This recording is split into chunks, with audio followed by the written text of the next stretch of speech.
Olá a todos, meu nome é Heloísa Vidal, eu sou professora da Universidade Estadual do Ceará, coordenadora adjunta da Universidade Aberta no Brasil, no Ceará.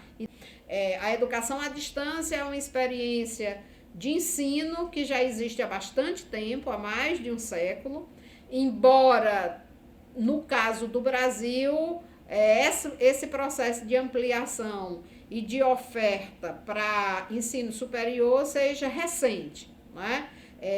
A educação à distância como uma modalidade de ensino para ensino superior no Brasil, ela só acontece com a publicação da Lei de Diretrizes e Bases de 1996, que no seu artigo 80 regulamenta a educação à distância como uma modalidade de oferta.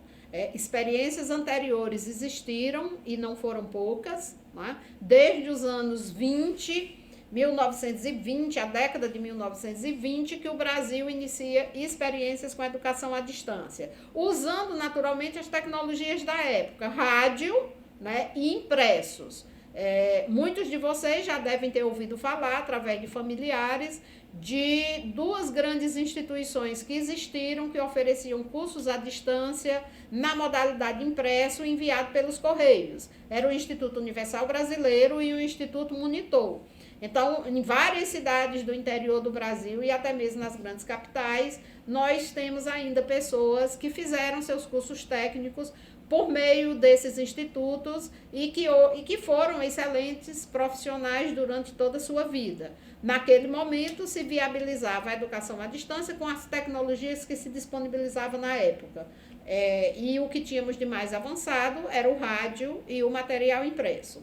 Esse processo, os avanços na educação à distância, eles vão caminhando com os avanços na tecnologia, né? Especialmente após a Segunda Guerra Mundial, com o advento da televisão, essa tecnologia passa a ser incorporada na educação à distância. Muitos países avançam nisso, né? Nós temos um exemplo clássico e famoso, que é da Open University de Londres, que surge pós Segunda Guerra Mundial. Vocês devem lembrar que após a Segunda Guerra Mundial, a Europa ficou um continente devastado, não é? Porque a população jovem que tinha ido para a guerra, né? Os que voltaram, muitos morreram, mas os que voltaram perderam aquele momento no seu percurso de vida, aquele momento de frequentar uma educação superior. Fez 18 anos, em vez de ir para a universidade, foi para a guerra. Então, essa população volta da Segunda Guerra com baixa escolarização, né? Um continente devastado, traumatizado com uma guerra aguda, né? E que destruiu muita coisa, e uma população com pouca escolaridade, sem condição de retomar a economia que estava previsto no Plano Marshall. O Plano Marshall foi um plano feito para a recuperação da Europa no pós-guerra, né? Onde os Estados Unidos fez um grande aporte financeiro para dinamizar e voltar a dinamizar a economia europeia, e a população tinha baixíssima escolaridade. Então, a solução para resolver esse problema surgiu exatamente na educação à distância. Então, a Open nasce no começo dos anos 50, com essa pretensão de sanear, de resolver num curto espaço de tempo um problema muito agudo. Só lembrando para vocês que nem professores, para responder a uma demanda de tantos jovens que retornavam de uma guerra, a Europa como continente tinha.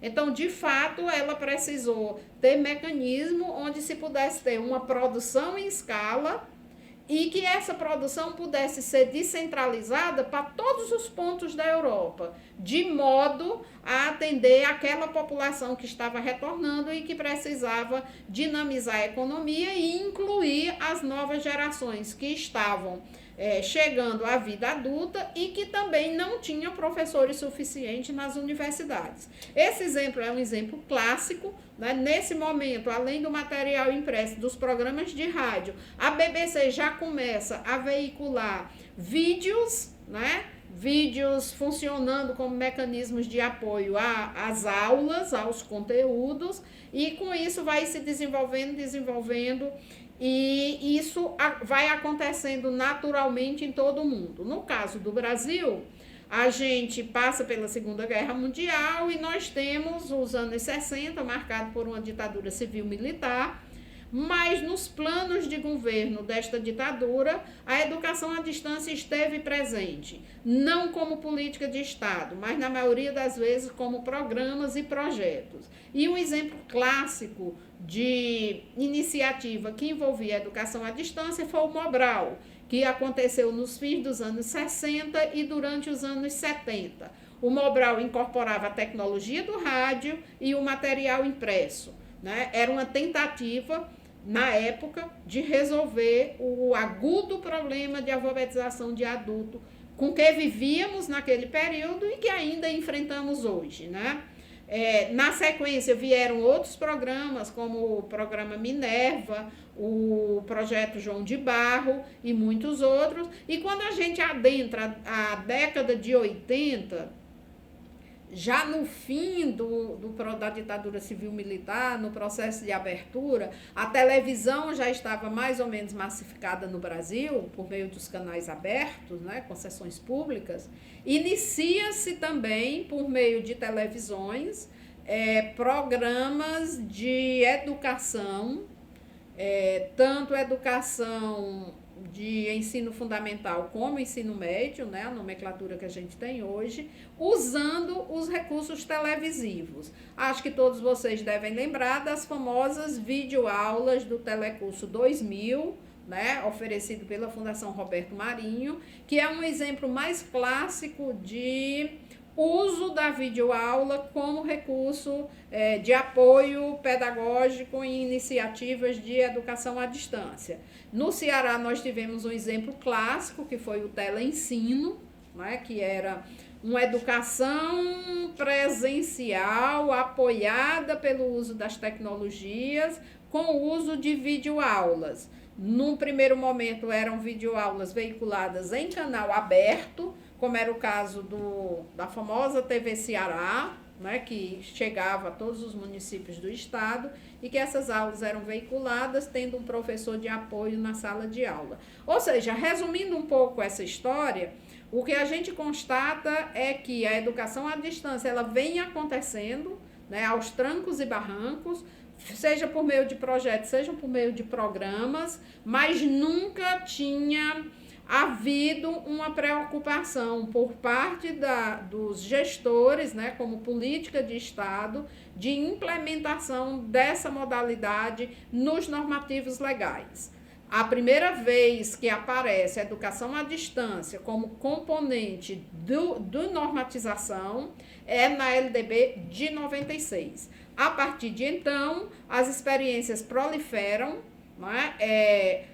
O ensino superior passa a ser regulamentado, a oferta de ensino superior à distância passa a ser regulamentado, e nós temos a primeira onda de oferta de educação à distância no Brasil, que parte das instituições de ensino superior privadas. O que a gente observa é que de 96 a 2006, a oferta brasileira de educação à distância no ensino superior, incluindo graduação e pós-graduação, ela era eminentemente privada. Foram as universidades privadas e as faculdades privadas que começaram essa oferta. Em 2006, a gente já tinha mais de 500 mil alunos matriculados em EAD, no ensino superior, mas a quase totalidade pertencente à oferta privada, né? Em 2006, numa reação a essa onda de privatização do ensino superior, o Ministério da Educação cria a Universidade Aberta do Brasil, né? E delega à CAPES a gestão e a oferta dos cursos que integram essa rede de instituições, ou como a gente costuma chamar, o Sistema UAB. O Sistema UAB é composto de 94 instituições, das quais a Universidade Estadual faz parte desde o seu início, e que oferece hoje educação à distância em nível de graduação e de pós-graduação para todo o Brasil. né? Nós temos um conjunto grande, quase todas as universidades federais integram o sistema UAB, 31 universidades estaduais integram esse mesmo sistema e 17 institutos federais de educação também participam dele. Então, vocês estão adentrando num curso da Universidade Aberta do Brasil, oferecido pela Universidade Estadual do Ceará.